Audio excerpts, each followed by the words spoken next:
Всем привет! С вами снова канал Чудачница.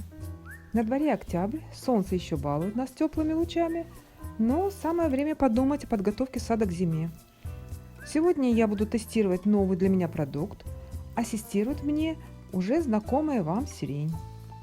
То, что я с ней сотворила в предыдущем ролике, называется арбопластикой. То, что сегодня сделаю, непосвященным может показаться просто мейкапом. Но по факту это чисто технический прием для защиты и заботы о зеленом питомце. Так можно и нужно побаловать каждое деревце вашего сада, чтобы она хорошо перезимовала. Ствол этой сирени покрыт лишайником, который, вопреки мифам, вреда молодому деревцу не приносит. Но он мешает мне примерить на сирени наряд невесты.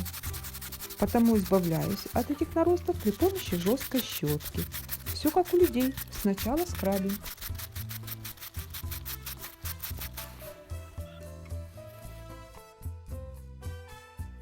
Кора молодых деревьев тонкая и ранимая. Потому защищать ее от морозов, солнечных ожогов и зайцев традиционной побелкой известью нельзя. Зато есть специальная краска для деревьев. Вот она, на водной основе, акриловая, достаточно жидкая по консистенции. Деликатное средство для молодого сада.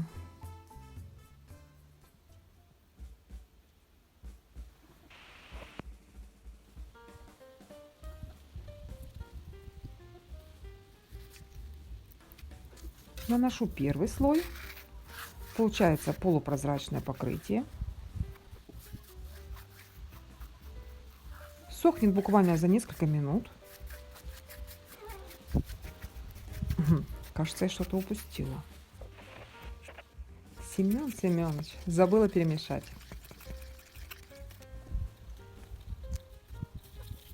Наношу второй слой. Маловато будет.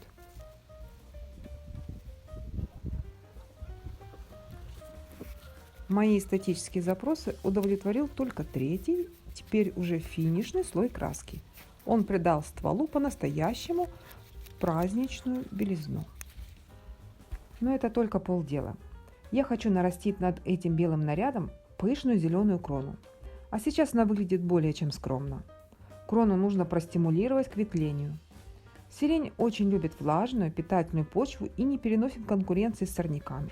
Потому продолжу процедуры. Сейчас я удаляю корневую поросль.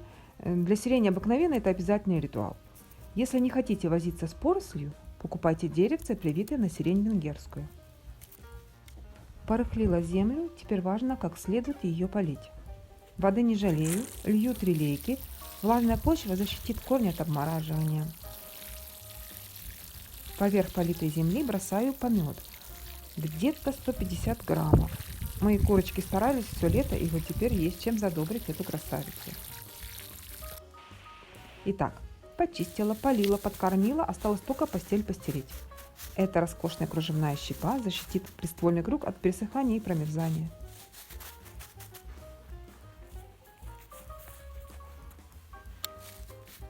Моя невеста к зиме готова. Чуть не забыла. Сирень быстрее нарастит крону, если не будет тратить силы на цветение. Для этого следует удалить верхушечные почки. Красота страшная сила, но требует жертв. А вот теперь все. Все вышеописанное на самом деле чисто техническая процедура, и для моей сирени это промежуточный этап. Весной золотистая стружка станет серой и непривлекательной. Я закрою ее слоем коры. Как дополнение к белоснежному стволу я высадила многолетнюю гайлардию сорта сердолик. Она высокая, цветет все лето и аж до заморозков.